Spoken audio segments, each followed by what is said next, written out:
Ik doe de rondebord met de bel erbij.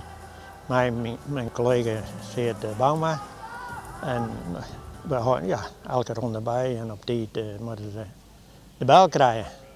En dan moet je goed de holle erbij hebben. Dat is een van de redenen waar we maar eens 200 staan. Die ene die let op een bel en door het rondeboord.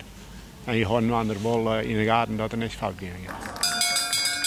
Van die mensen die moeite met de laatste rondjes hadden, die zijn inderdaad hartstikke blij. Daar kan je er even naar energie van. En dan weten ze dat dit nou een rondje aan de benger. Ja, maar dan is het echt dat ze opbinnen. Dan zeggen we maar nou, we zullen even met Leiden helpen. De bel. Ja, dat is leuk. De eerste keer dat wij even lekker ontbeurd binnen. Dat is... De beste techniek, ja, dat hangt van je eigen handigheid af.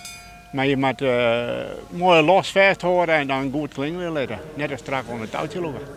Je krijgt hoe spannend het is, een keer slag wat vaker door de keer. Dat is gewoon dat er gewoon een goede klank krijgt. Ja. Dus ze moeten net zeggen, ja, wat doet je nog?